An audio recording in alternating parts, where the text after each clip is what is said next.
சாய் பக்தர்களுக்கு என் அன்பு வணக்கங்கள். ஓம் சாய்ராம். என் அன்பு குழந்தையே, இன்று உன் சாயப்பா உனக்கான எச்சரிக்கை பதிவோடு உன்னை தேடி வந்து கொண்டிருக்கின்றேன். என் அன்பு குழந்தையே, உன் இல்லத்திற்குள் வருவதனால் உன் சாயப்பாவால் என்னால் அங்கே வர முடியவில்லை. முதலில் இவளை உன் இல்லத்திற்குள் வர அழைப்பதை நிறுத்து. அதை நிறுத்தினால்தான் தெய்வம் தானாகவே உன் இல்லத்திற்குள் வந்துவிடும். நம் இல்லத்தின் தெய்வத்தின் நடமாட்டம் இருக்கிறதா இல்லையா என்கின்ற சந்தேகம் உனக்குள் இருக்கிறது என்றால், நான் சொல்கின்ற இந்த பெண்ணின் நடமாட்டம் இருக்கிறது என்றால் அங்கு தெய்வசக்தி நடமாடவில்லை என்று அர்த்தம். அதே நேரத்தில் நான் சொல்கின்ற இந்த பெண்ணின் நடமாட்டமானது அங்கு இல்லை என்றால் தெய்வசக்தி உன் இல்லத்தில் இருக்கிறது என்று அர்த்தம். இப்பொழுது உன் சாயப்பா நான் சொன்னது உனக்கு புரிந்திருக்கும். ஆனால் அந்த பெண் யார் என்று மட்டும் உனக்கு நான் சொல்ல வேண்டும். நிச்சயமாக உன் சாயப்பாவால் சொல்கிறேன். அதை சொல்வதற்காகத்தானே நான் வந்திருக்கின்றேன். என் அன்பு குழந்தையே, இது நான் மட்டும் சம்பந்தப்பட்ட விஷயம் என்றால் உன்னிடத்தில் சொல்லி இருக்க மாட்டேன். ஏனென்றால் மற்ற தெய்வங்கள் எல்லாம் வந்து செல்லும் பொழுது நான் மட்டும் அதை உதறி தருவதில் நியாயமில்லை அல்லவா? ஆனால் இங்கே உன் இல்லத்தில் இந்த பெண்ணின் நடமாட்டம் இருக்கும் பொழுது மற்ற எந்த தெய்வங்களும் அங்கே வருவதற்கு யோசனை செய்கிறார்கள் என்பதனை தெரிந்து கொண்டதனால்தான் உன் சாயப்பாவால் இதனை உன்னிடத்தில் சொல்லிவிட வந்திருக்கின்றேன். நிச்சயமாக இன்று இதை என்ன விஷயம் என்று தெரிந்து கொண்டு இவளின் நடமாட்டத்தை நீ முழுமையாகவே நிறுத்திவிட்டாய். ஆனால் அது உனக்கு மிகவும் நல்லது. உன்னுடைய வாழ்க்கையில் நடக்கவிருக்கின்ற பல நன்மைகளை இவள் தடுத்து நிறுத்தி கொண்டிருக்கின்றாள். தெய்வம் உன் இல்லத்திற்குள் வந்துவிட்டால் அங்கே நல்லது நடந்துவிடும் அல்லவா?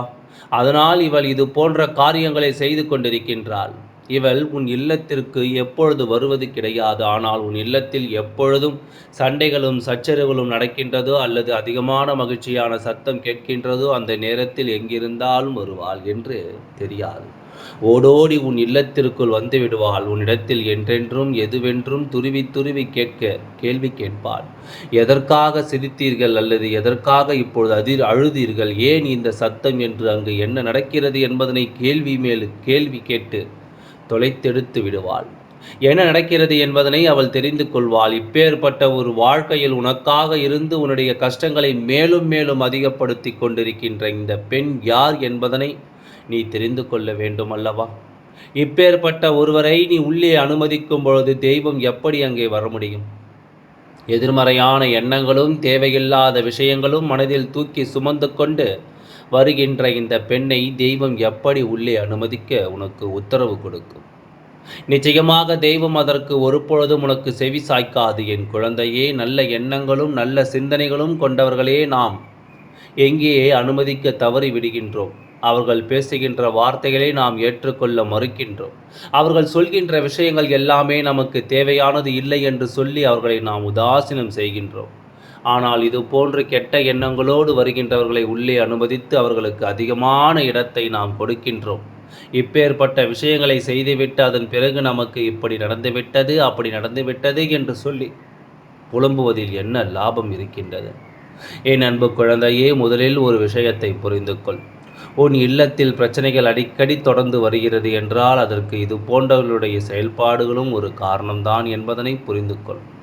ஏனென்றால் நம்முடைய மனது ஒரு பிரச்சனையில் தெளிவடையும் பொழுது இது போன்றவர்கள் வேண்டுமென்றே கலகத்தை மூட்டுவதற்காக பேசுகின்ற வார்த்தைகள் நாம் மயங்கி விழுவதனால் மேலும் மேலும் துன்பங்கள் குடும்பத்தில் வாட்டி வதைத்து விடுகின்றதல்லவா? என் அன்பு குழந்தையே, சேர்க்கிறோம் இங்கு. அதாவது மற்றவர்களின் சந்தோஷத்தை காண விரும்புவதில்லை, மற்றவர்களின் கண்ணீரைத்தான் நாம் காண விரும்புகின்றார். மீதமிடுகின்ற 1% பேர் மட்டும்தான் ஏதோ நாம் மற்றவர்களுக்கு சந்தோஷத்தை கொடுத்தால் நமக்கு புண்ணியம் கிடைக்கும் என்று சொல்லி அந்த புண்ணியத்தை தேடுவதற்காக மட்டும்தான் மற்றவர்களுக்கு சில உதவிகளை செய்து கொண்டிருக்கின்றார்கள். அதுபோல குலதெய்வம் உன்னுடைய வாழ்க்கையில் இது போன்ற விஷயங்கள் தொடர்ச்சியாக நடந்து கொண்டிருக்கும் பொழுது அதையெல்லாம் பார்த்து வேடிக்கை பார்த்து கொண்டிருக்க முடியாதல்லவா? அதே நேரத்தில் அவர்களிடத்தில் சென்று நானாக அவர்களை வெளியே விரட்டவும் முடியாது. ஏனென்றால் இடம் கொடுத்தது நீ, அவர்களுக்கு ஆதரவு கொடுத்தது நீ, அவர்கள் சொன்ன வார்த்தைகளை ஆதரித்தது நீ. அப்படி இருக்கும் பொழுது இந்த வாழ்க்கையில் எந்த ஒரு விஷயத்தையும் நீயாகத்தான் முடித்து வைக்க வேண்டுமே தவிர உன் சாயப்பா, நான் அதை முடித்து வைக்க முடியாது. இன்று நான் சொல்கின்ற விஷயங்கள் ஒவ்வொன்றுமே உனக்கு ஒரு வேளை புதுமையாக இருக்கலாம். நாம் ஒரு பெண்ணை உள்ளே வரவழைத்தோமோ, அது யார் என்று தெரியவில்லையே என்று நீ யோசித்து கொண்டிருக்கலாம். இப்பொழுது நான் சொல்கின்ற விஷயங்கள் எல்லாம் இந்த பெண்ணோடு நிச்சயமாக ஒத்துப்போகும். அப்பேற்பட்ட ஒரு பெண்தான் உன் வாழ்க்கையிலிருந்து உனக்கு இத்தனை காலமும் தெய்வ சக்தியின் வழிபாட்டை உனக்கு எந்த வகையிலும் நல்லது நடக்க விடாமல் தடுத்து நிறுத்தி கொண்டிருக்கின்றாள் என்பதனை நீ புரிந்து கொள்வாய்.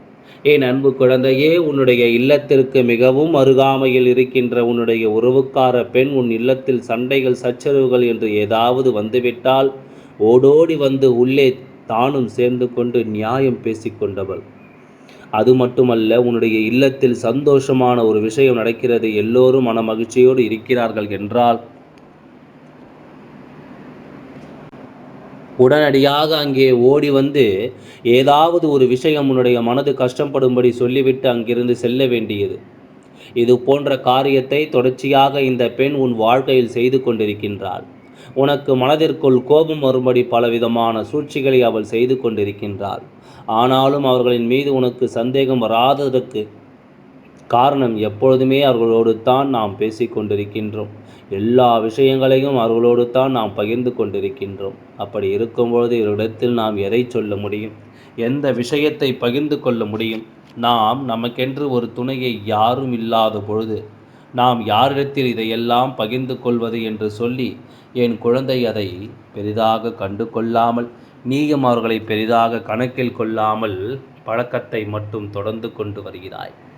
உன் சாயப்பா என்ன சொல்கிறேன் தெரியுமா? இது போன்ற ஒரு பழக்கம் உள்ளவர்களோடு நாம் சேர்ந்து இருப்பதை விட சேராமல் இருப்பதுதானே நல்லது. தேவையில்லாத விஷயங்களில் மூக்கை நுழைப்பது அது மட்டுமல்ல, உன் மனதில் எப்பொழுதுமே எதிர்மறையான எண்ணங்களை விளைத்து உன் எண்ணத்திற்குள் தெய்வசக்தி நடமாட்டத்தை குறைத்து விட்டார்கள். நீ நல்லதாக நினைத்தால் கூட இவர்கள் அப்படியே உன் மனதை மாற்றி விடுகின்றார்கள். உனக்கு கெடுதல் நடப்பது போல இவர்கள் உன் கண் முன்னால் உனக்கு உணர்த்தி காட்டுகின்றார்கள். இப்படி உன்னுடைய வாழ்க்கையில் இருக்கின்ற ஒவ்வொரு விஷயங்களையும் இவர்கள் பலவிதமாக உன் முன்னால் காண்பித்து உனக்கு வேதனைகளை தந்து கொண்டிருக்கும் பொழுது நாம் இதையெல்லாம் பெரிதாக கண்டு கொள்ளாமல் விட்டுவிட்டே இருந்தோமானால் ஒரு நாள் இல்லை ஒரு நாள் உன்னுடைய வாழ்க்கையை இவர்கள் கேள்விக்குறியாக மாற்றி விடுவார்கள் என்பதனை நீ மறந்து விடாதே. எந்த நேரத்திலும் வாழ்க்கையில் இருக்கின்ற உண்மைகளை எல்லாம் நீ தொலைத்து விடாதே. இவர்கள் நினைத்ததை சாதிக்க அனுமதி கொடுத்துவிட்டு தெய்வத்தை வெளியே அனுப்பி இருக்கிறாய். உன் சாயப்பா உனக்கு மேலும் மேலும் எச்சரிக்கை தந்து கொண்டிருக்கின்றேன்.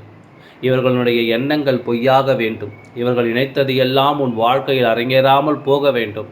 அது மட்டுமல்ல, இந்த பெண்ணானவள் செய்கின்ற இன்னொரு காரியம் என்னவென்று உன் சாயப்பா நான் சொன்னால் இனி ஒருபோதும் அவளை உன் இல்லத்திற்குள் சேர்க்க மாட்டாய். அப்பேற்பட்ட ஒரு நாள் கூச்சமில்லாத செயலை இந்த பெண் செய்து கொண்டிருக்கின்றாள். இந்த பெண்ணின் மனம் முழுவதுமே ஏதாவது ஒரு வகையில் உன் குடும்பத்தில் இருக்கின்றவர்கள் காயப்பட வேண்டும். பெரியவர்கள் முதல் சிறியவர்கள் வரை இவர்கள் காயப்பட்டது உண்டு. ஒவ்வொருவரிடமும் நீ கேட்டுப்பார், நிச்சயமாக அவர்கள் சொல்வார்கள் இந்த பெண்ணால் என்னென்ன மன துன்பங்கள் கிடைத்தது என்று.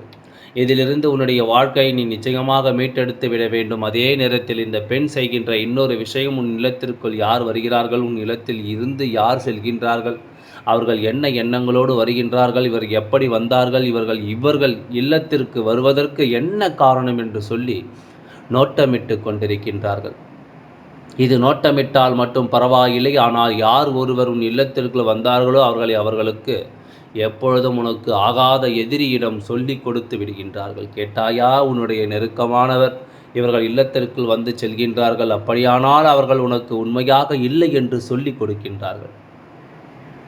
இது போன்ற செயல்கள் ஒருபொழுதும் ஏற்புடையது அல்ல.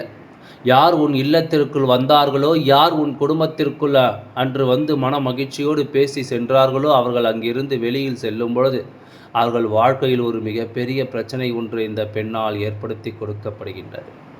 அதாவது உன்னுடைய எதிரியானவர், அவர்களின் நெருங்கிய உறவானவர், எப்படி நீ அங்கு செல்லலாம், எனக்கு பிடிக்காதவர்கள் இல்லத்திற்கு இன்று சொல்லி இவர்களோடு சண்டையிட்டு கொண்டிருப்பதும் அங்கே மிகப்பெரிய பிரச்சனைகளை உருவாக்குகின்றதல்லவா?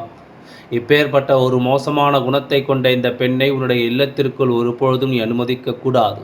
அப்படி நீ அனுமதி கொடுக்கும் பட்சத்தில் இந்த சாயப்பா அங்கு வந்து தங்கி இருக்கின்ற வாய்ப்புகள் மிக மிக குறைவு என்பதனை நீ முதலில் புரிந்து கொள். சாயப்பா சொல்கின்ற விஷயத்தில் இருக்கின்ற உண்மையான அர்த்தம் என்னவென்று நீ தெரிந்து கொண்டால் நிச்சயமாக இதுபோல உன் வாழ்க்கை நடக்க நீ அனுமதிக்க மாட்டாய். கஷ்டங்களோடும் கண்ணீரோடும் ஏற்கனவே உன் வாழ்க்கை உனக்கு கேள்விக்குறியாக இருக்கும்பொழுது இவர்கள் மேலும் மேலும் உனக்கு துன்பத்தை கொடுத்து கொண்டிருப்பதில் என்ன பலன் இருக்கின்றது? ஆகையால் இந்த பெண்ணை முதலில் உன் இல்லத்திற்குள் வருவதை நிறுத்து. நிச்சயமாக உன் வாழ்க்கை சீரும் சிறப்பமாக அமையும். எல்லாம் நன்மைக்கே. ஓம் சாய்ராம். நன்றி, வணக்கம்.